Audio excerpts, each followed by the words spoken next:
नमस्कार विद्यार्थी मित्रांनो, ध्यास career academy online study target कोर्समध्ये मी प्राध्यापक आशिष भालेराव तुमच्या सर्वांचं स्वागत करतो। विद्यार्थी मित्रांनो, आपला ऑनलाईन स्टडी टार्गेट कोर्समध्ये 8वीचा आधुनिक भारताचा इतिहास आपण ह्याचं टार्गेट घेतलेलं होतं आणि त्याच्यावर आपली एकंदरीत परीक्षासुद्धा झालेली होती। ह्या परीक्षेचा प्रश्नपत्रिका विश्लेषण स्वरूपाचा हा भाग 3चा व्हिडिओ आहे। आता डायरेक्ट जर तुम्ही भाग 3 बघत असताल तर त्याच्या अगोदर तुम्ही भाग 1 व भाग 2 बघून घ्या, तर तुम्हाला व्यवस्थितरित्या समजून येईल। आणि ध्यास एमपीएससी यूपीएससीच्या या चॅनलला जर तुम्ही सबस्क्राईब केलेलं नसेल तर नक्की सबस्क्राईब करा, कारण की भविष्यामध्ये तुम्हाला स्पर्धा परीक्षेसाठी अत्यंत महत्त्वाचे व्हिडिओ ह्या चॅनलवरती पाहायला मिळतील। आता विद्यार्थी मित्रांनो, आपला हा आपण 3 भागा स्वरूपामध्ये का केलेला आहे तर हे लक्षात घ्या कुठेतरी की प्रत्येक ईच अँड एव्हरी प्रश्नाची आपण ह्याच्यामध्ये डिटेलमध्ये माहिती देत आहोत। आता मी खूप वेळा तुम्हाला ही चेतावणी दिली की हा व्हिडिओ तुम्ही जर यूट्यूबवरती बघत असाल तर तुम्ही कानामध्ये इयरफोन घाला आणि हा प्रत्येक प्रश्नासाठी जर आपण कोणतं विश्लेषण देत आहोत, जर महत्त्वाचा मुद्दा असेल तर तो तुम्ही वहीवरती लिहून काढा। ह्या नोट्सचा तुम्हाला येणाऱ्या परीक्षेसाठी खूप उपयोगी पडेल। आता आपल्याला ह्या कोर्सला एमपीएससी राज्यसेवा तसेच PSI STI असिस्टंट कंबाईनची परीक्षा तसेच पोलीस भरती तलाठी परीक्षा रेल्वे डी ग्रुप ह्या परीक्षेला आपल्याला जॉईन झालेले आहेत। आता ह्या सर्व परीक्षेमध्ये GS हा विषय नेमका महत्त्वाचा असतो। GS म्हणजे काय तर आपले इतिहास, भूगोल, पॉलिटिकल सायन्स, अर्थशास्त्र हे सर्व विषय ह्याला GS म्हणतात। तर जनरल स्टडीज हा एकंदरीत सर्व स्पर्धा परीक्षेसाठी उपयोगी असतो आणि ह्या कोर्सच्या माध्यमातून तुमचं एकंदरीत प्रत्येक सब्जेक्टचं बेसिक व्यवस्थितरित्या क्लिअर होऊन जाईल। त्यामुळे ह्या कोर्समध्ये निश्चितच असं तुम्ही जॉईंट राहा, तर तुम्हाला ह्याचा खूप बेनिफिट होईल येणाऱ्या परीक्षेसाठी। एकंदरीत आपलं 55 पर्यंतचं विश्लेषण झालेलं होतं ह्या भाग 2 पर्यंत। आपण आता एकंदरीत 56व्या प्रश्नापासून विश्लेषण सुरू करूया। 56वा प्रश्न, जालियनवाला बाग हत्याकांड या प्रकरणी चौकशीसाठी सरकारने पुढीलपैकी कोणत्या समितीची नियुक्ती केली तर त्याची केलेली होती ते हंटर कमिशन याचं उत्तर आहे। आता नेमकं जालियनवाला बाग हत्याकांड नेमकं काय, ह्याची पार्श्वभूमी काय हे समजून घ्या। तर रोलट कायदा 1919ला रोलट कायदा आलेला होता आणि ह्या रोलट कायद्यामध्ये काय झालेलं होतं तर हा जो रोलट कायदा होता तर ह्या रोलट कायद्यामध्ये एक तरतूद होती की भारतीयांना विना चौकशी अटक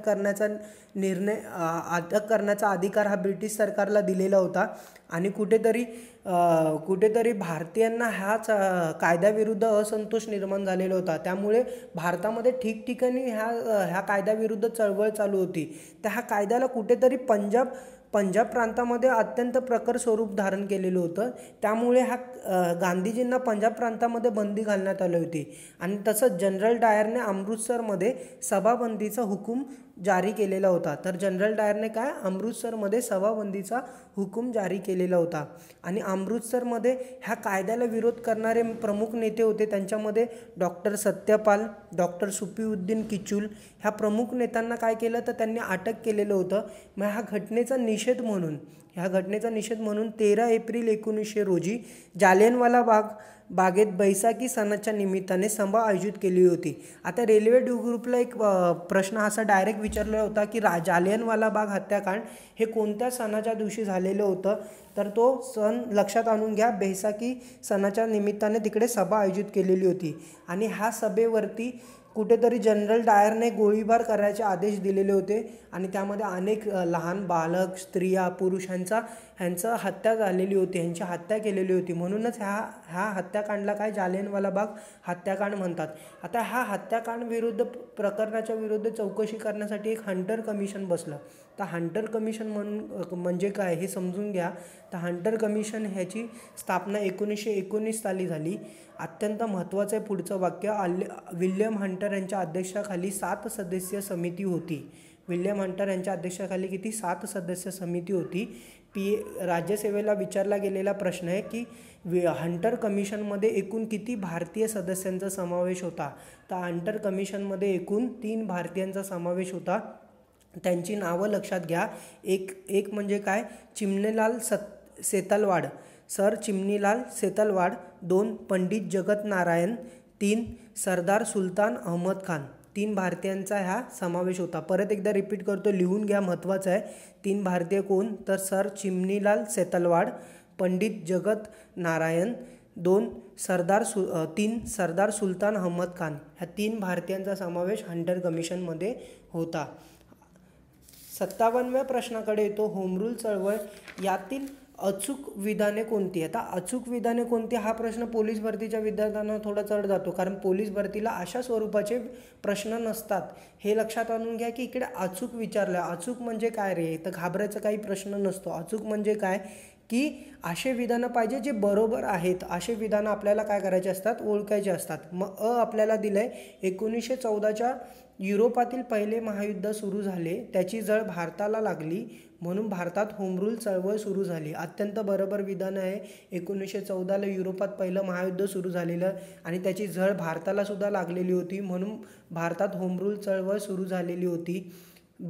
दक्षिण आफ्रिकेत वसाहतवाद विरुद्ध अशी चळवळ झाली होती. आता हे जे विधान आहे ना, ते अत्यंत चुकीचं विधान आहे, कारण की तुम्हाला हा प्रश्न पोलीस भरतीला पण डायरेक्ट विचारला होता की होम रूल चळवळ याची सुरुवात कोणत्या देशात सर्वात आधी झाली, तर त्याची सुरुवात झालेली आयर्लंडमध्ये सर्वात आधी झालेली, म्हणून दक्षिण आफ्रिकेत नाही. विधान काय असणार आहे, चुकीचं असणार आहे, कारण की आयर्लंडमध्ये वसाहतवाद विरुद्ध होम रूल चळवळ अशी चळवळ काय झालेली होती, सुरू झालेली होती, म्हणून काय असणार आहे, चुकीचं असणार आहे.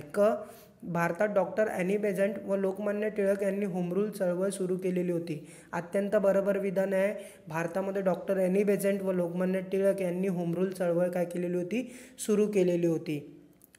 होम रूल म्हणजे आपला राज्यकारभार आपण करणे, याला स्वशासन म्हणतात. आता होम रूल म्हणजे तेच आहे की आपला राज्यकारभार आपण करायचा, ह्यालाच काय म्हणतात, स्वशासन म्हणतात. म्हणून जर आपण इथे बघितलं अचूक विधानं म्हणजे बरोबर विधानं कोणती ठरतील, तर क आणि ठरेल. हे काय आहे, चुकीचं विधान आहे, कारण की होम रूल चळवळ ही सर्वात आधी कोणत्या देशात सुरू केलेली होती, तर आयर्लंडमध्ये सुरू केलेली होती. 58व्या प्रश्नाकडे येतो, लोकमान्य टिळकांवरती राजद्रोहाचा आरोप ठेवून त्यांना 6 वर्ष कोणत्या तुरुंगात पाठवलेले होते. आता हा असा प्रश्न तुम्हाला पोलीस भरतीला प्रत्येक वेळेला दिसला असेल, पोलीस भरतीला खूप वेळा विचारलेला आहे. एकंदरीत तुम्हाला हा स्टेट बोर्डच्या अभ्यासातून तुम्हाला कळत आहे की स्टेट बोर्डचं महत्त्व किती आहे आणि त्यातून प्रश्न कसे पडतात हे तुम्हाला ह्या ऑनलाईन स्टडी टार्गेट कोर्सच्या माध्यमातून कळत आहे.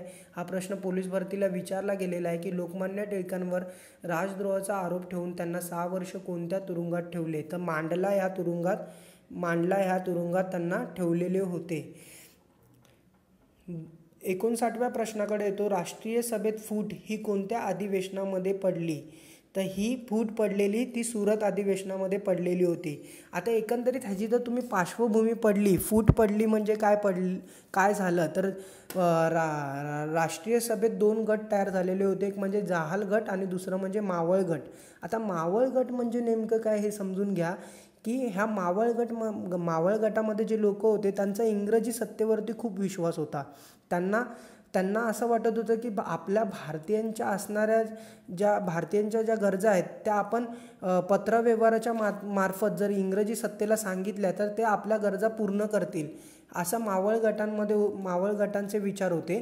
आणि जहाल गटाचे काय विचार होते की आपल्या ज्या भारतीयांच्या ज्या गरजा आहेत त्या आपल्याला पूर्ण करून घ्यायचं असेल तर आपल्याला कुठेतरी क्रांतिकारी मार्ग किंवा चळवळ राबवूनच आपल्याला त्या गरजा पूर्ण करता येतील.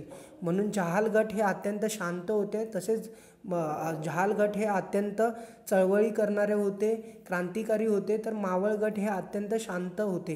हे लक्षात आणून घ्या. त्यामुळे राष्ट्रीय सभेत ही अशीच फूट पडलेली होती. एकंदरीत तुम्ही जर ह्याची पार्श्वभूमी बघितली तर 1907 सालच्या सुरतच्या अधिवेशनात स्वदेशी व बहिष्कार हे ठराव बाजूला सारण्याचे मावळ नेत्यांचा प्रयत्न होता.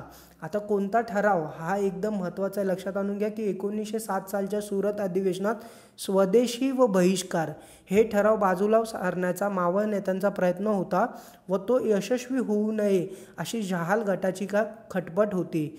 मग कुठेतरी स्वदेशी व बहिष्कार ह्या ठरावावरूनच मावळ व जहाल यांच्यामध्ये मतभेद झाले आणि त्यामुळे 1907 साली सुरत अधिवेशनात राष्ट्रीय सभेत काय झाली, फूट पडली. 60व्या प्रश्नाकडे येतो, स्वराज्य हे राष्ट्रीय सभेचे ध्येय असते असे मत राष्ट्रीय सभेच्या कोणत्या अध्यक्ष यांनी मांडले. स्वराज्य हे राष्ट्रीय सभेचे ध्येय असे मत राष्ट्रीय सभेच्या कोणत्या अध्यक्षांनी मांडले, तर ते मांडलेले दादाभाई नौरोजी यांनी. जर तुम्ही एकंदरीत ह्या अधिवेशनाची जर पार्श्वभूमी बघितली, ते 1906च्या राष्ट्रीय सभेच्या अधिवेशनात अत्यंत महत्त्वपूर्ण कन्सेप्ट आहे ही समजून घ्या की 1906च्या राष्ट्रीय सभेच्या अधिवेशनाचे अध्यक्ष दादाभाई नौरोजी होते आणि त्यांनी स्वराज्य हे राष्ट्रीय सभेचे ध्येय असल्याचे त्यांनी जाहीर केले. आणि ह्याच अधिवेशनात त्यांनी एक तरतूद केली, त्याला म्हणतात चतुसूत्री अशी तरतूद केली. ह्या चतुसूत्री तरतुदीमध्ये काय होतं, तर एक म्हणजे स्वराज्य, 2 स्वदेशी, 3 बहिष्कार आणि 4 राष्ट्रीय शिक्षण. हे चतुसूत्री त्यांनी कुठेतरी चतुसूत्रीचा ठराव मांडला होता की आपल्याला जर स्वराज्य हवं असेल तर आपल्याला काय करावं लागेल, आपलं लक्ष कशावर असलं पाहिजे, तर स्वराज्य, स्वदेशी, बहिष्कार आणि राष्ट्रीय शिक्षण ह्याच्यावरती आपलं लक्ष असलं पाहिजे. ह्या चतुसूत्रीमध्ये ह्या 4 गोष्टींचा समावेश होता आणि ह्या 1906च्या अधिवेशनातच त्यांनी राष्ट्रीय सभेने एकमताने हे स्वीकारलं होतं. 61व्या प्रश्नाकडे येतो, भारत सेवक समाजाची स्थापना पुढीलपैकी कोणी केली. आता भारत सेवक समाजाची स्थापना हा प्रश्नसुद्धा अत्यंत महत्त्वाचा, खूप वेळा विचारला गेलेला आहे. तर भारत सेवक समाजाची स्थापना गोपाळकृष्ण गोखले यांनी 1905 साली केलेली होती. केव्हा केलेली, तर 1905 साली गोपाळकृष्ण गोखले यांनी भारत सेवक समाजाची स्थापना केली होती. 62व्या प्रश्नाकडे येतो, बंगालची फाळणी पुढीलपैकी कोणत्या व्हाईसरॉयच्या काळात घडून आली. आता हे अत्यंत महत्त्वाचं, तुम्हाला मागच्या भागामध्ये पण याचं विश्लेषण सांगितलेलं होतं. तर बंगालची फाळणी ही 1905 साली लॉर्ड कर्झन यांच्या काळात सुरू झालेली होती.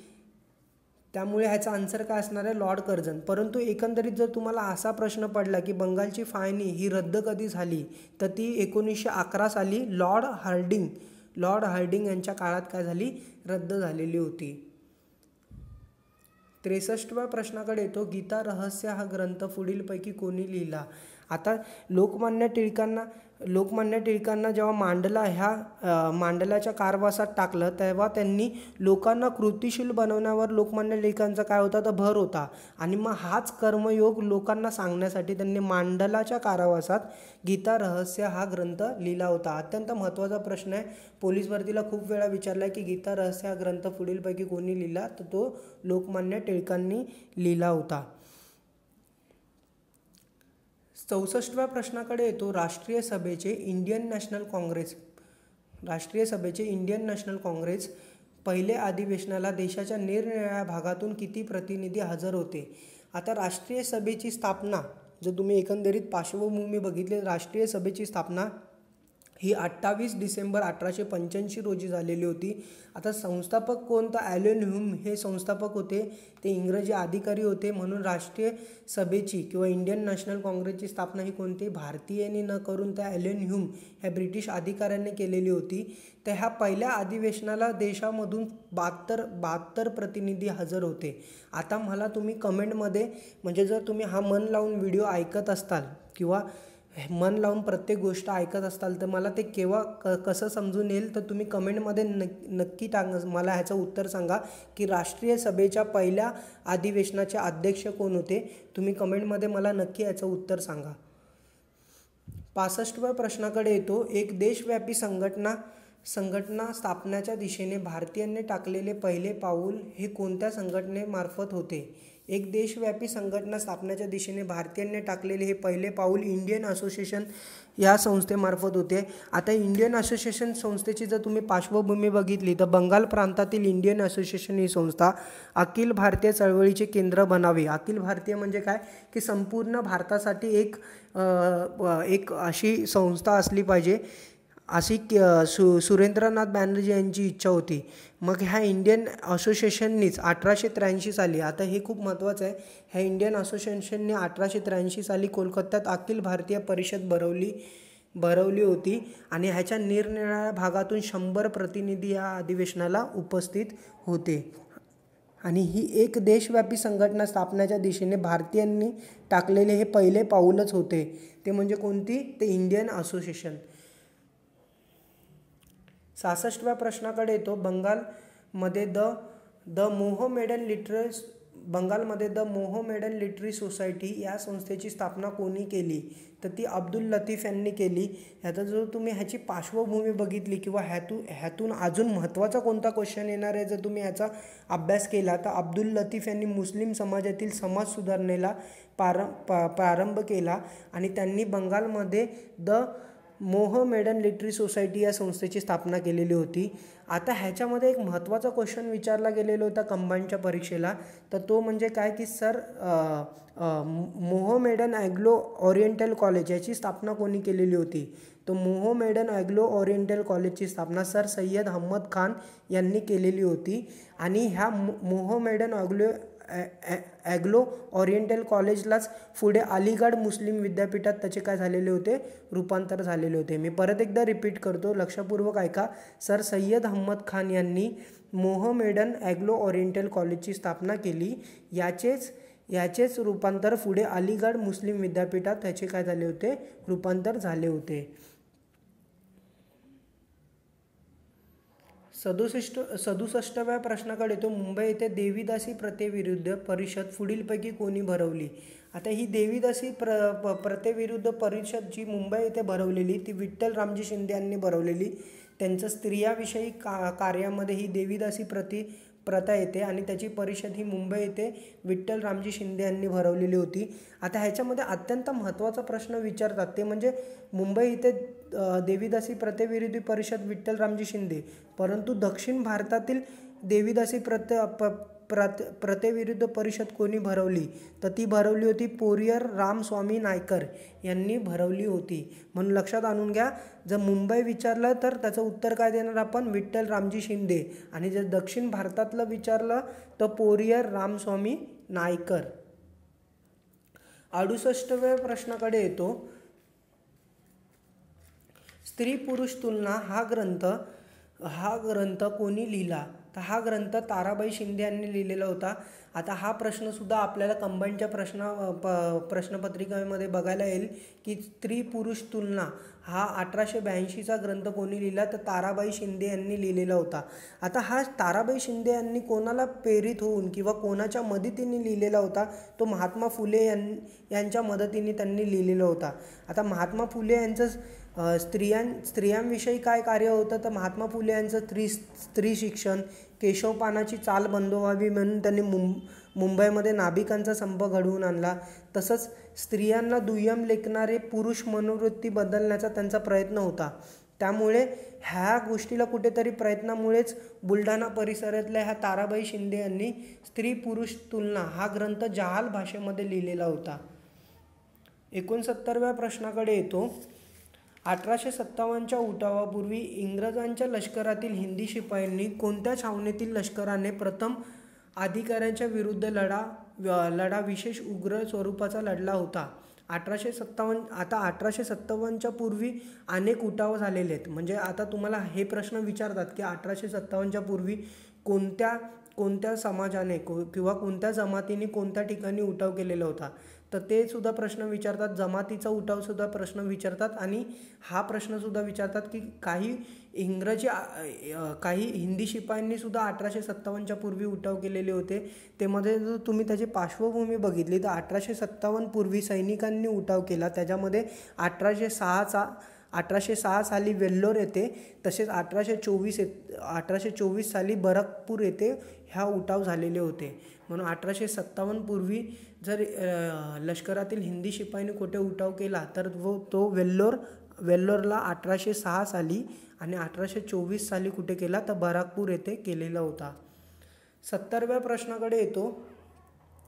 1857 पूर्वी झालेले उठाव या संदर्भात योग्य जोड्या लावा. आता जसं मी तुम्हाला वरती म्हटलेलं होतं की 1857 पूर्वी काही जमाती लोकांनी उठाव केलेला होता. आता हा योग्य जोड्या लावा प्रश्न आपला ऑनलाईन स्टडी टार्गेट कोर्समध्ये थोडासा विस्कळीत झालेला होता. थोडासा टेक्निकल प्रॉब्लेम झालेला होता. इकडे समजून घ्या. हा एंड मुमेंटला हा टेक्निकल प्रॉब्लेम आपला झालेला होता. तर मध्ये कोण आहे? तर मध्ये काय आहे? मध्ये ठिकाणं आहेत. ठिकाण जर तुम्ही बघितलं तर मधले असणारे ठिकाणं छोटा नागपूर नंतर ब काय बिहार नंतर क काय उडीसा, ड काय महाराष्ट्र आणि ब मध्ये काय आहे तर जमाती आहेत. जमातीमध्ये 1 नंबरला भिल्ल, 2 नंबरला गोंड, 3 नंबरला संताळी, 4 नंबरला कोलम. आता जर तुम्ही ह्याची योग्य जोडी लावायला जर तुम्ही बघितलं तर छोटा नागपूरमध्ये जो उठाव झालेला होता त्याला म्हणतात कोलमचा उठाव. म्हणून अचं काय होणार तर 4 होणार. छोटा नागपूरचा उठाव म्हणजेच काय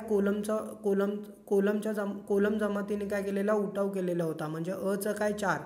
आणि बिहारमध्ये कोणी उठाव केलेला होता तर संताळींनी केलेला होता, म्हणून बचं काय होणार तर 3 होणार. बचं काय 3 होणार. बिहारमध्ये संताळींनी उठाव केलेला होता. त्याच्यानंतर मी क कडे आलो तर उडिसा येथे कोणी उठाव केलेला होता. उडिसा येथे गोंड जमातींनी उठाव केलेला होता. उडिसामध्ये कोणती जमात तर गोंड जमात, म्हणून इथे काय होणार तर कचं काय होणार 2 होणार. त्यानंतर महाराष्ट्रामध्ये कोणत्या समाजाने उठाव केलेला होता तर भिल्ल समाजाने उठाव केलेला होता. अत्यंत महत्त्वपूर्ण आहे. ह्याचे नोट्स तुम्ही काढून घ्या. राज्यसेवेच्या प्रत्येक प्रश्नपत्रिकेमध्ये हा प्रश्न भेटेल तुम्हाला आणि अत्यंत फसवा प्रश्न असतो. खूप वेळा वाचता विद्यार्थी परंतु हे खूप वेळा चुकवून येतात. त्यामुळे लक्षपूर्वक करून ह्या व्यवस्थितरित्या. आपल्याला स्पर्धा परीक्षेमध्ये एक लक्षात घ्या की आपल्याला प्रत्येक गोष्टी पाठ नाही करायच्यात. आता तुम्ही बोलतात पाठ नाही केलं तर लक्षात कसं राहणार, तर एवढं लक्षात घ्या की आपल्याला एवढ्या वेळा हे वाचायचं असतं ना की ते ऑटोमॅटिकली आपल्याला पाठच होऊन जात आहे. म्हणजे जोपर्यंत आपल्याला पोस्ट भेटत नाही तोपर्यंत आपल्याला ते पाठच असतं. त्यामुळे तेवढ्या वेळा वाचण्याचा प्रयत्न करा. तुम्हाला एक लक्षात घ्या, जर तुम्ही मेहनत केली तरच तुम्हाला पोस्ट भेटणार आहे. मेहनत नाही केली तर पोस्ट नाही भेटणार. कारण की स्पर्धा परीक्षेमध्ये सक्सेस रेशो हा खूप कमी असतो. कॉम्पिटिशन खूप जास्त आहे आणि पोस्ट खूप कमी आहे. त्यामुळे योग्य अभ्यास करणाऱ्याला आणि योग्य मेहनत करणाऱ्याला आणि स्मार्ट वर्क करणाऱ्यालाच पोस्ट भेटते. त्यामुळे हे लक्षात आणून घ्या. अशी याचे नोट्स बनवून घ्या की छोटा नागपूरचा उठाव कोणी केला तर कोलम जमातीने केलेला. त्याच्यानंतर बिहारमध्ये कोणी केला तर संताळी जमातींनी केलेला होता. त्याच्यानंतर उडिसामध्ये कोणी केला तर गोंड जमातींनी केलेलं होतं. आणि महाराष्ट्रामध्ये कोणी केलेलं होतं तर भिल्ल जमातीने केलेला होता. 71व्या प्रश्नाकडे येतो. 1857च्या उठावापूर्वी एक जाहीरनामा काढून इंग्रजाविरुद्ध लढा देण्याचे व इंग्रजी सत्ता झुगारून देण्याचे आव्हान पुढीलपैकी कोणी केले होते तर ते उमाजी नाईक यांनी केलेले होते. आता तुम्ही जर एकंदरीत ह्याची पार्श्वभूमी बघितली की 1857च्या उठावापूर्वीचे जे उठाव होते तर महाराष्ट्रामध्ये काय तर भिल्ल जमातीने केलेलं होतं. तसेच रामोशी समाजाने केलेला होता. तर उमाजींनी रामोशी समाजाला एकत्रित करून इंग्रजाविरुद्ध बंड केले. त्यांनी एक जाहीरनामा काढून इंग्रजाविरुद्ध लढा देण्याचा व इंग्रजी सत्ता झुगारून देण्याचे आव्हान त्यांनी केलेले होते. आणि त्याचमुळे कुठेतरी इंग्रजी सरकारने त्यांना 1832 साली त्यांना फाशी दिली होती. त्यामुळे लक्षात आणून घ्या. याचं उत्तर काय असणार. 1857च्या उठावापूर्वी एक जाहीरनामा काढून इंग्रजाविरुद्ध लढा देण्याचे व इंग्रजी सत्ता झुगारून देण्याचे आव्हान उमाजी नाईक यांनी केलेले होते. उमाजी नाईक यांनी रामोजी समाजाला एकत्रित करून हा जाहीरनामा काढलेला होता. 72व्या प्रश्नाकडे येतो. भारतातील ईस्ट इंडिया कंपनीची भारतातील सत्ता कोणत्या कायद्याने संपुष्टात आणली. आता हे लक्षात घ्या की भारतामध्ये जेव्हा ईस्ट इंडिया कंपनी आली तर त्या ईस्ट इंडिया कंपनी जेव्हा आली भारतामध्ये तर त्यावेळेला ही ईस्ट इंडिया कंपनीच सत्ता म्हणून पाहत होती.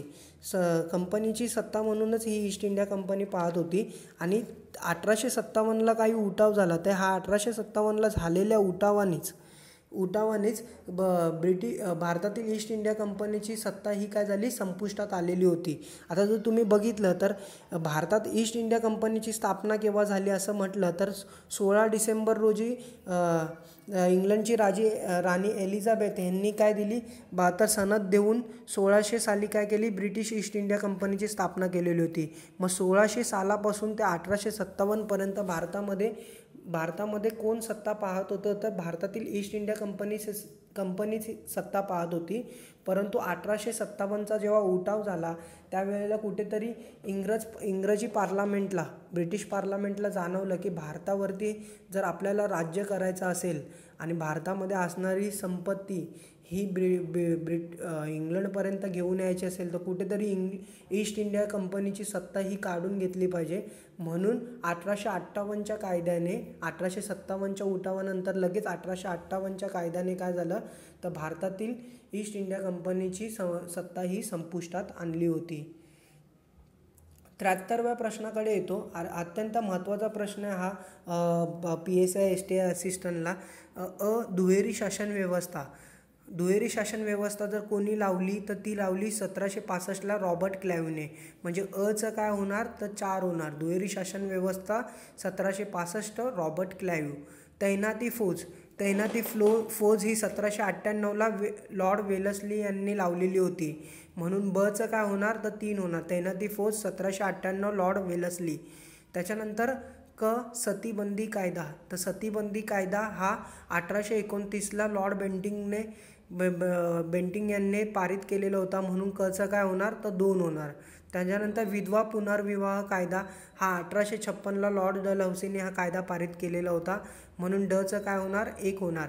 आता ही जी जोडी लावायची असेल त्याचं आपल्याला परफेक्टच माहिती असलं पाहिजे की चं काय दुहेरी शासन व्यवस्था 1765 रॉबर्ट क्लाईव्ह म्हणून 4. तैनाती फौज 1798 लॉर्ड वेलस्ली म्हणून चं काय 3. त्याच्यानंतर सतीबंदीचा कायदा 1829 लॉर्ड बेंटिंग म्हणून 2. त्याच्यानंतर विधवा पुनर्विवाह 1856 लॉर्ड डलहौसी म्हणून चं काय तर 1. अशा प्रकारची ही जोडी लावायची असते. त्यानंतर 74व्या प्रश्नाकडे येतो. मुंबई, मद्रास, कोलकाता येथे विद्यापीठांची स्थापना केव्हा करण्यात आली. आणि तुम्हाला म्हटलेलं होतं की 1857चा जो उठाव झाला मग 1858चा कायदा पारित झाला आणि ईस्ट इंडिया कंपनीची सत्ता संपुष्टात आली. तर कुठेतरी 1857पासूनच म्हणजे ह्या उठावापासूनच ब्रिटिशांनी भारताकडे लक्ष केंद्रित केलेलं होतं. त्यामुळे त्यांनी मुंबई, मद्रास, कोलकाता येथे विद्यापीठाची स्थापना करण्यात आलेली होती. मग ती स्थापना केव्हा केली तर 1857. हा खूप वेळा पोलीस भरतीला विचारला गेलेला प्रश्न आहे. त्यामुळे लक्षातच आणून घ्या की मुंबई, मद्रास, कोलकाता येथे विद्यापीठाची स्थापना 1857 साली करण्यात आलेली होती. 75व्या प्रश्नाकडे येतो. भारतात पाश्चात्य शिक्षणाची सुरुवात पुढीलपैकी कोणत्या शिफारशीनुसार करण्यात आली.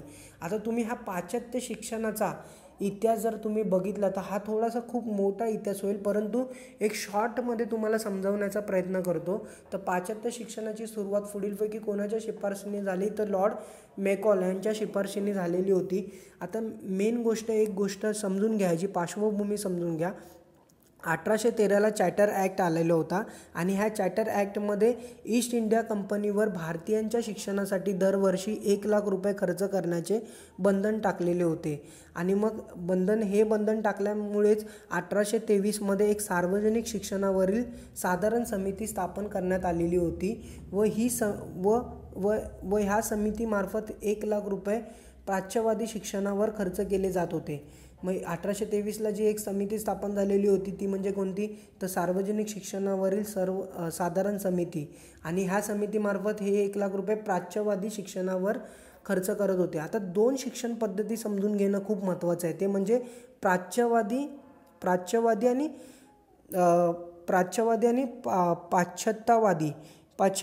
पाश्चात्यवादी हे 2 पद्धती समजून घेण्याचं खूप महत्त्वाचं आहे. प्राच्यवादी आणि पाश्चात्यवादी. तर प्राच्यवादी म्हणजे नेमकं समजून घ्या काय. त्या प्राच्यवादीमध्ये प्राचीन भारतीय इतिहास, संस्कृत, अरेबिक, पार्शियन अशा अनेक साहित्यांचा समावेश होता. म्हणजे प्राच्यवादी अभ्यास शिक्षण पद्धती म्हणजे काय तर प्राचीन भारतीय इतिहास, संस्कृत, अरेबिक, पार्शियन अशा साहित्यांचा अभ्यास म्हणजे प्राच्यवादीचा शिक्षण पद्धती होय. आणि पाश्चात्यवादी शिक्षण पद्धती म्हणजे काय तर ह्याच्यामध्ये इंग्रजीचा अभ्यास असायचा. इंग्रजीचा अभ्यास म्हणजेच काय की ह्या शिक्षणातून भारतीय तरुणांना बुद्धिनिष्ठा, मानवता, समता, स्वातंत्र्य, विज्ञान, लोकशाही, राष्ट्रवादी ही मूल्य आत्मसात करण्याची शिकवले जात होते. म्हणजे लक्षात आणून घ्या, पाश्चात्यवादी शिक्षण म्हणजेच काय, इंग्रजी शिक्षण. तर ह्या शिक्षणातून भारतीय तरुणांना बुद्धिनिष्ठा, मानवता, समता, स्वातंत्र्य, विज्ञान, लोकशाही, राष्ट्रवादी ही मूल्य आत्मसात करायला शिकवली जात होती. आणि कुठेतरी पाश्चात्यवादी शिक्षणाचाच भारतीय लोकांवरती काय झालेला होता, प्रभाव झालेला होता. आणि ह्या पाश्चात्यवादी शिक्षणानेच काय झालं की भारतीयांवरती शिक्षणाचा प्रभाव झाला आणि त्यांनीच कुठेतरी भारतीयांच्या मनात स्वातंत्र्य मिळवण्याची एकंदरीत भारतीयांच्या मनात स्वातंत्र्य मिळवलं पाहिजे आपल्याला, भारताला, ह्या अशी कुठेतरी त्यांच्या मनामध्ये विचार येण्याची सुरुवात झालेली होती. आणि ह्या पाश्चात्यवादी शिक्षणाला राजाराम मोहन रॉय यांचा पाठिंबा होता.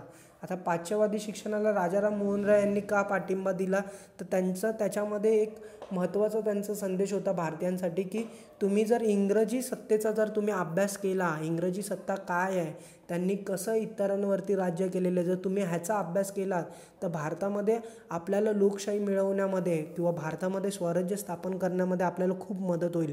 म्हणून पाश्चात्यवादी शिक्षणाला राजाराम मोहन रॉय यांनी पाठिंबा दिलेला होता. आता लॉर्ड मॅकॉलेबद्दल जर आपण समजून घेतलं तर 1834मध्ये भारतात गव्हर्नर जनरलच्या कार्यकारी मंडळात कायदा सदस्य म्हणून हा भारतात आलेला होता. अत्यंत महत्त्वाची लाईन आहे, डायरेक्ट विचारला गेलेला प्रश्न आहे की 1834मध्ये भारतात गव्हर्नर जनरलच्या कार्यकारी मंडळात कायदा सदस्य म्हणून लॉर्ड मॅकेल भारतात आलेला होता. प्रश्न विचारला गेलेला होता की लॉर्ड मॅकेल हा सर्वात आधी त्याला कायदा सदस्य कोणाला केलं होतं, तर लॉर्ड मॅकेलला केलेलं होतं 1834मध्ये. आता बेंटिंगने काय केलं, तर 1823मध्ये जी सार्वजनिक शिक्षणावरील साधारण समिती झालेली होती स्थापन, त्याचे बेंटिंगने ह्याला कुठेतरी लॉर्ड मॅकेलला काय केलं, अध्यक्ष केलेले होते.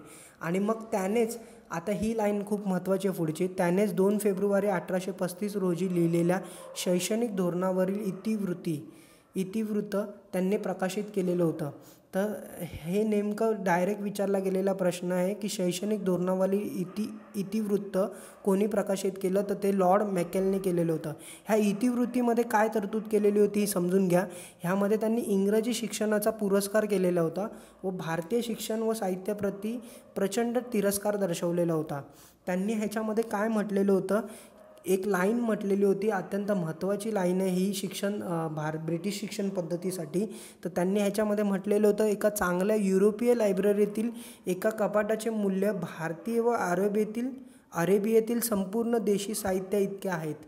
म्हणजे जे भारतीय साहित्य किंवा सर्व जे भारतीय साहित्य मिळवलं तर ते युरोपातील एका लायब्ररीतील कपाटाचे मूल्य तेवढे असतील, असं त्यांनी तरतूद ह्याच्यामध्ये केलेली होती. आणि कुठेतरी पाश्चात्य शिक्षणाची सुरुवात ही लॉर्ड मॅकेल यांच्या शिफारशीनुसार झालेली होती. 76व्या प्रश्नाकडे येतो मी. 1784 साली एशियाटिक सोसायटी ऑफ बंगाल ही संस्था पुढीलपैकी कोणी स्थापन केली.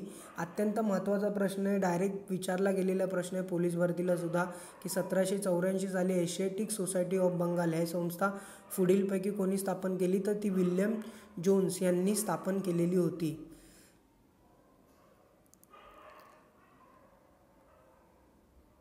77व्या प्रश्नाकडे येतो मी.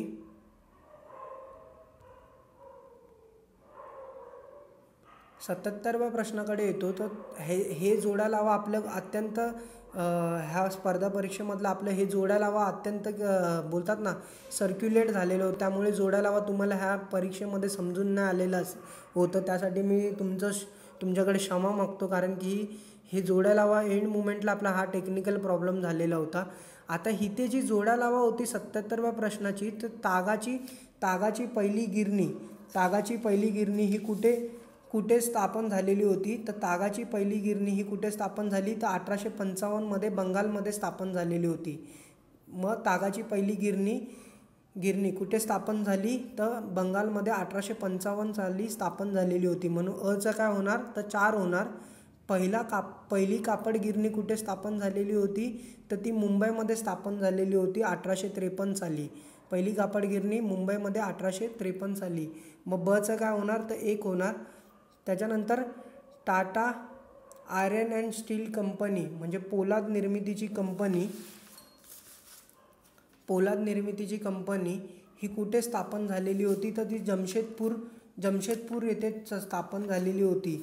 तर तर ती 1907ला जमशेदपूर येथे काय झालेली होती, स्थापन झालेली होती. म्हणून डचं काय येणार, तर कचं काय होणार, तर 2 होणार. जमशेदपूर 1907. त्याच्यानंतर भारतातील पहिला लोहमार्ग कुठे स्थापन झाला, तर मुंबई ठाणे येथे स्थापन झालेलं होतं पहिलं लोहमार्ग. तर ते केव्हा झालेलं होतं, तर 1853ला. म्हणून डचं काय होणार, 3 होणार. ही जोडा लावा तुम्हाला व्यवस्थितरित्या नाही झालं खरंच, म्हणजे त्यासाठी मी क्षमा मागतो, कारण की एंड मुमेंटला हा टेक्निकल आपला प्रॉब्लेम झालेला होता आणि ह्या टेक्निकल प्रॉब्लेममुळेच आपल्याला हे जोडा लावा तुम्हा लोकांना समजून नव्हत्या आलेल्या. म्हणून ह्याचं जर आपण विश्लेषण बघितलं तर एका कागदावरती कुठेतरी लिहून घ्या. तागाची पहिली गिरणी ही 1855ला बंगालमध्ये स्थापन झालेली होती. पहिलं कापड गिरणी ही 1853मध्ये मुंबईला. Tata iron and steel company पोलाद निर्मितीचा कारखाना 1907 जमशेदपूर. आणि भारतातील पहिलं लोहमार्ग 1853 मुंबई ठाणे येथे सुरू झालेलं होतं. त्यानंतर 78व्या प्रश्नाकडे येतो. दुसरा बाजीराव पेशवा इंग्रजांच्या तैनाती फौजचा करार केला. हा करार कोणत्या तहाने करण्यात आला, तर हा जो करार करण्यात आलेला होता तो वसईच्या तहाने करण्यात आलेला होता. एकंदरीत जर तुम्ही ह्याची पार्श्वभूमी बघितली तर सर्वात आधी महत्त्वाचं म्हणजे काय की मराठी सत्तेची पार्श्वभूमी तुम्ही बघितली पाहिजे. जर 79व्या प्रश्नाकडे पण आपण गेलो तर 79 आणि 78व्या प्रश्नाचं एकत्रितरित्या जर विश्लेषण करायचं झालं तर पेशवाईची स्थापना ही 1713 पासून झालेली होती. तर पहिले पेशवा हे बाळाजी विश्वनाथ 1713 ते 1720. त्यानंतर दुसरे पेशवा हे पहिले बाजीराव 1720 ते 1740. अत्यंत महत्त्वाचा असतो कार्यकाळ, व्यवस्थित लक्षात घ्या. नंतर बाळाजी बाजीराव उर्फ नानासाहेब हे 1740 ते 1761. त्यानंतर थोरले माधवराव हे 1761 ते 1772. त्यानंतर असतात ते नारायणराव 1772 ते 1773. त्यानंतर सवाई माधवराव 1773 ते 1795. त्यानंतर दुसरे बाजीराव 1795 ते 1818. हे कार्यकाल लक्षात घेणं खूप महत्त्वाचं आहे. आता मराठा आणि इंग्रज यांच्यामध्ये 3 युद्ध झालेले होते. तर ते पहिलं युद्ध केव्हा झालेलं होतं, ते 1775 ते 1782 ह्या सालामध्ये झालेलं होतं. पहिलं मराठी व इंग्रज युद्ध हे 1775 ते 1782. आणि ते युद्ध कोणत्या तहाने थांबलं, आता इथे युद्ध आणि त्यांचे तह हे नेमकं विचारतात. त्यामुळे लक्षातच आणून घ्या की पहिलं युद्ध 1775 ते 1782 हे सालाबाईचा तह 1782च्या तहाने संपुष्टात आलेलं होतं. त्यानंतर दुसरे युद्ध हे 1803 ते 1805 राजापूर घाटचा तह 1805 ह्या तहाने संपुष्टात आलेलं होतं. आणि तिसरं युद्ध 1817 ते 1818 हे 5 नोव्हेंबर 1818 रोजी तिसरे युद्ध खडकी येथे निर्णायक लढाईने संपुष्टात आले आणि मराठी सत्ता ही पूर्णपणे नष्ट झालेली होती. त्यामुळे हे लक्षात आणून घ्या. पहिले युद्ध मी परत एकदा सांगतो, पहिले युद्ध 1775 ते 1782 सालाबाईचा तह 1782च्या तहाने युद्ध थांबले. दुसरे 1803 ते 1805 राजापूर घाटचा तह 1805 सालचा तह झाला तो. त्यानंतर तिसरे युद्ध 1817 ते 1818 ह्याच्यामध्ये एक निर्णायक लढाई झाली. ती 5 नोव्हेंबर 1818 रोजी कुठे झाली, तर खडकी येथे झाली. ह्या निर्णायक लढाईमुळे मराठी सत्ता संपुष्टात आली. आता कुठेतरी तुम्ही जर पहिलं इंग्रजी युद्ध व मराठा युद्ध हे जर तुम्ही बघितलं तर ह्या युद्धाची कारणे आणि हे समजण्यासाठी मी जर 78व्या प्रश्नाचं विश्लेषण करायला सुरुवात केली तर म्हणजे काय, दुसऱ्या बाजीराव पेशव्यांनी इंग्रजांच्या तैनाती फौजेचा करार केला. हा करार कोणत्या तहाने करण्यात आला, तर हा वसईचा तह होता. एकंदरीत जर तुम्ही याची पार्श्वभूमी बघितली तर सवाई माधवरावांच्या मृत्यूनंतर 1795मध्ये राघोबाच्या अकार्यक्षम व कर्तृत्वशून्य असा मुलगा दुसरा बाजीराव यास पेशवेपद मिळाले होते. आणि 1800मध्ये नाना फडणवीसचा मृत्यू झाला व मराठी शाहीतील सारे शहाणपण संपले होते. 1800मध्ये नाना फडणवीस यांचा काय झाला, मृत्यू झाला व मराठी शाहीतील सर्व शहाणपण हे संपलेलं होतं. त्यानंतर 18व्या शतकाच्या अखेरपर्यंत हुशार व अनुभवी मराठी राजकारणाचा काय झाला होता, मृत्यू झालेला होता. एकंदरीत तुम्ही बघताल तर मराठी सत्तेमध्येच एकंदरीत युद्धाला सुरुवात झालेली होती. ती म्हणजे काय, की असणारे जे घराणे आहेत त्यांच्याचमध्ये युद्ध झालेले होते. ते म्हणजे समजून घेतलं तर काय, तर मराठी सरदारांमध्ये दौलतराव शिंदे व यशवंतराव होळकर यांच्यात यादवी युद्ध झालं. त्यानंतर बाजीराव होळकर विरुद्ध शिंद्यांनी मदत करून यशवंतराव होळकरांनी केलेले पेशवे व शिंदे एकत्रित सैन्यांचा पराभव झाला. आणि ह्या पराभवामुळे बाजीरावांनी कुठेतरी संरक्षणासाठी इंग्रजांकडे धाव घेतली व 13 डिसेंबर 1802 साली वसईचा तह करून तैनाती फौज आपल्या पदरी स्वीकारला. परंतु ह्या तैनाती फौजला कुठेतरी आहे ना मराठी सरदारांमध्ये कुठेतरी आहे ना त्याला हे झालेलं होतं, कारण की ह्या वसईच्या तहामुळे इंग्रजांनी पेशव्याच्या अंतर्गत कारभारात हस्तक्षेप करण्याचा अधिकार त्यांना प्राप्त झालेला होता आणि इतर मराठी सरदारास हा तह मान्यता देण्यास नकार दर्शवलेला होता. त्यामुळे कुठेतरी दुसऱ्या महायुद्धाला तोंड फुटलेले होते. हे महत्त्वपूर्ण आहे, समजून घ्या. दुसऱ्या बाजीरावाने इंग्रजांशी तैनाती फौजाचा करार कोणत्या तहाने केला, तर तो कोणता, वसईच्या तहाने केला. 1774 ते 1818 दरम्यान 79व्या प्रश्नाकडे येतो. 1774 ते 1818 या दरम्यान मराठी व इंग्रज यांच्यात 3 युद्ध झाली. परंतु 1782 साली मराठी इंग्रज यांचे पहिले युद्ध कोणत्या तहानुसार संपले, तर तो सालसाबाईचा तह होता. हे लक्षात आणून घ्या. जर तुम्ही पहिल्या महायुद्धाचे पहिल्या इंग्रज मराठी युद्धाचं जर तुम्ही कारण बघितलं तर ते समजून घ्या की रॉबर्ट क्लाईव्हने बंगालमध्ये स्थापन केलेल्या दुहेरी शासन व्यवस्था रॉबर्ट क्लाईव्हने बंगालमध्ये स्थापन केलेली होती. ती त्याला बॉम्बे सरकारला पण ही महाराष्ट्रात स्थापन करायची होती. परंतु कुठेतरी माधवरावांच्या मृत्यूनंतर सत्ता संघर्ष सुरू झालेला होता आणि पेशवे पदाची इच्छा असलेल्या रघुनाथरावांनी, म्हणजेच कोण, तर माधवरावांचे काका पेशवे नारायणराव म्हणजे माधवरावांचा भाऊ यांचा खून घडवून आणला व स्वतःच पेशवे घोषित केले. तेव्हा मराठी दरबारातील नाना फडणवीस, महादजी शिंदे, सखाराम बाबू वगैरे या 12 व्यक्तींनी राघोबाच्या विरोधात बाराभाईचं राजकारण तेव्हा केलेलं होतं आणि त्यांनी राघोबाला पदच्युत केले व नारायणरावाचा नुकताच झालेल्या मुलाला म्हणजे सवई माधवराव असे नाव देऊन त्याला पेशवे बनवले होते व त्याच्या वतीने हे 12 जण राज्यकारभार पाहू लागलेले होते. मग कुठेतरी राघोबांना ना पेशवेपद मिळवण्यासाठी त्यांनी ना इंग्रजांची मदत घेतलेली होती. म्हणून त्यांनी सुरतचा तह केला. 16 मार्च 1775 रोजी त्यांनी काय केला, सुरतचा तह केला. मात्र सुरतचा तह हा कलकत्ताच्या गव्हर्नर जनरलला पसंत पडला नाही. म्हणून त्यांनी बॉम्बे सरकारला मराठ्यांची नवीन तह करायला सांगितलं. म्हणून पुणे दरबारातील शासकांसोबत चर्चा करून त्यांनी 1776 पुरंदरचा तह केला. ह्या तहामुळे ह्या तहामुळे युद्ध तात्पुरते थांबलेले होते. म्हणजे तो तुम्हाला असा प्रश्न विचारला की पहिल्या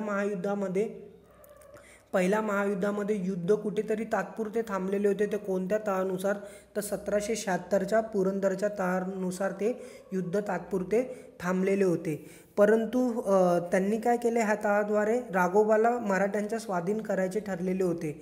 मग कुठेतरी मात्र ह्यामध्ये इंग्रजांना कुठेतरी ह्या तहामध्ये नुकसान दिसून आला. म्हणून त्यांनी काय केलं की राघोबाला तेव्हा जे पुण्याकडे घेऊन येत होते इंग्रजी, त्यांनी महादजी शिंदेने तळेगाव येथे त्यांचा पराभव करून टाकला आणि मग त्याच ठिकाणी पहिल्याच मराठा इंग्रज युद्धामध्ये तळेगावचा तह केलेला होता. तो 1789 साली तो तह महदजी शिंदेंनी इंग्रजांना मान्य करावा लावला. परंतु ह्या कुठेतरी तहाविरुद्ध इंग्रजांच्या विरुद्ध कुठेतरी त्यांनी चतुरसंघ उभा केलेलं होतं. ते म्हणजे काय, नानान फडणवीस पेशवे, नागपूरचे भोसले, हैदर अली, निजाम यांचा चतुरसंघ त्यांनी उभा केलेला होता. आणि हे युद्ध 7 ते 8 वर्ष चाललं. आणि मग हे युद्ध 7 ते 8 वर्ष चाललं तर कुठेतरी इंग्रजांनी ह्या युद्धामध्ये माघार घेऊया, म्हणजे इंग्रजांची ही नीती असायची की कुठेतरी ते युद्ध हारायला लागले तर ते कुठेतरी युद्ध थांबवायचे आणि मग युद्ध थांबवण्यासाठी काय करायचे, तर तह करायचे. म्हणून पहिले मराठी युद्ध संपवण्यासाठी 1782 सालाबाईचा तह केलेला होता आणि ह्या तहानुसार पहिले युद्ध संपवण्यात आलेले होते. 80व्या प्रश्नाकडे येतो. आता हे वरचं विश्लेषण खूप झालेलं असेल, तुम्हाला थोडंसं लक्षात नसेल आलं, परंतु हे तुम्ही लक्षपूर्वक ऐकून घ्या. खूप महत्त्वाचं विधाने आहेत मराठा आणि इंग्रज युद्धामधील. 80व्या प्रश्नाकडे मी येतो. बक्सार येथे झालेले युद्ध या संदर्भात योग्य असे विधाने कोणते? बंगालमधील इंग्रजांच्या कारवायांना लगाम घालण्यासाठी अयोध्येचे नवाब उद्दिल्ला, मीर कासिम व मुघल बादशाह शाह आलम यांनी एकत्रित मोहीम काढल्या. बक्सार येथे झालेले युद्ध या संदर्भात योग्य असे विधान आपल्याला ओळखायचे. जर आपण वाचलं, बंगालमधील इंग्रजांच्या कारवायांना लगाम घालण्यासाठी अयोध्येचे नवाब उद्दिल्ला, मीर कासिम व मुघल बादशाह शाह आलम यांनी एकत्रित मोहीम काढली. अत्यंत योग्य विधान आहे. बक्सार युद्धामध्ये ह्या तिघांचा समावेश होता. अयोध्याचे नवाब, तसेच मीर कासिम आणि मुघल बादशाह शाह आलम ह्या तिघांचा समावेश होता आणि त्यांनी एकत्रितरित्या मोहीम काढलेली होती. विधान जर तुम्ही बघितलं, 1765 बिहारमधील बक्सार येथे युद्ध झाले. तर विधान हे अत्यंत चुकीचं विधान ठरेल. तर बक्सारचं युद्ध केव्हा झालेलं होतं असा प्रश्न पोलीस भरतीला सुद्धा डायरेक्ट विचारला गेलेला होता. तर ते युद्ध झालेलं होतं 1764 साली. बक्सारचं युद्ध केव्हा झालेलं होतं? तर 1764 साली झालेलं होतं. म्हणून हे विधान काय असेल? चुकीचं असेल. या लढाईनंतर अलाहाबादचा तह झाला. अत्यंत योग्य विधान आहे. ह्या लढाईनंतर कसला तह झालेला होता? तर अलाहाबादचा तह झालेला होता. दिवाणी अधिकार इंग्रजांना प्राप्त झाला.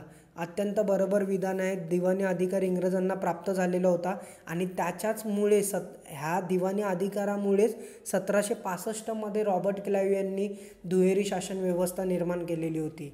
अत्यंत महत्त्वाचं हे विधान आहे. म्हणून ह्याच्यामध्ये योग्य विधान कोणतं होणार? तर होणार. कारण ह्या तिघांनी म्हणजे अयोध्येचा नवाब, मीर कासिम, मुघल बादशाह शाह आलम ह्या तिघांनी एकत्र मोहीम काढलेली होती. विधान योग्य आहे.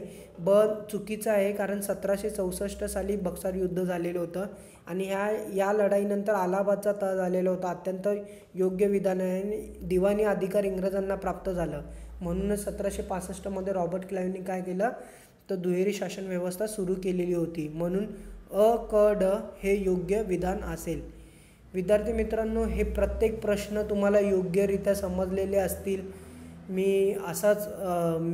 म्हणजे तुम्हाला योग्य समजलेले असतील. जर तुम्हाला हे प्रश्न नाही समजले असेल किंवा एखादा कोणताही डाऊट असेल ह्या प्रश्नासंदर्भात, तर तुम्ही नक्की माझ्या डिस्क्रिप्शनमध्ये नंबर आहे, ह्या नंबरवरती संवाद साधू शकता. मी प्रत्येक विद्यार्थ्यांना मदत करण्याचा म्हणजे पर्सनली मदत करण्याचा मी प्रत्येक विद्यार्थ्यांना करत असतो. त्यामुळे तुम्ही नक्की हे जर काही नाही समजलं तर तुम्ही नक्की तिकडे संवाद साधा. आणि तसंच कोणाला जर ह्या ऑनलाईन स्टडी टार्गेट कोर्समध्ये कोणत्या विद्यार्थ्याला सहभाग घ्यायचा असेल तर त्यांना डिस्क्रिप्शनमध्ये नंबर दिलेला आहे. त्या नंबरवरती तुम्ही संवाद साधून संपर्क करून तुम्ही ऑनलाईन स्टडी टार्गेट कोर्समध्ये सहभागी होऊ शकता. ह्या ऑनलाईन स्टडी टार्गेट कोर्समधून कुठेतरी विद्यार्थी मित्रांनो हे समजून घ्या की GSचे प्रत्येक विषय हे तुमचे कव्हर करण्याचा कुठेतरी आम्ही प्रयत्न करत आहोत. आणि निश्चितच तुम्ही ह्या चॅनलला सबस्क्राईब करा. भविष्यामध्ये अत्यंत महत्त्वाचे असे तुम्हाला व्हिडिओ ह्या चॅनलवरती पाहण्यास मिळतील. तसेच आपलं हे स्टेट बोर्डचे प्रश्नपत्रिका विश्लेषण ह्याच्यावरती माझं पुस्तक येत आहे. ते नक्कीच तुम्ही जर हे पुस्तक मार्केटमध्ये आलं तर नक्कीच ते विकत घ्या. तुम्हाला खूप महत्त्वाचं पडेल GSमध्ये प्रत्येक कन्सेप्ट जाणून घेण्यासाठी. तसेच ध्यास करिअर अकॅडमीच्या ऑनलाईन स्टडी टार्गेट कोर्सला पण तुम्ही नक्की असंच फॉलो करत राहा. तर तुम्हाला नक्कीच GSच्या प्रत्येक सब्जेक्टसाठी तुमच्या बेसिक कन्सेप्ट क्लिअर होऊन जातील. आणि आपला हा पुढील टार्गेट काय असेल हा निश्चितच तुम्हाला व्हॉट्सअप ग्रुपवरती किंवा व्हॉट्सअपच्या माध्यमातून तुम्हाला शेअर केलं जाईल. अशाच प्रकारे ध्यास करिअर अकॅडमीला जॉईंट राहा. आणि भविष्यामध्ये ध्यास करिअर अकॅडमीचं जे घोषवाक्य आहे म्हणजे विद्यार्थी त्या अधिकारीचा प्रवास, निश्चितच हा तुम्ही विद्यार्थी त्या अधिकारीचा प्रवास पूर्ण करू शकता.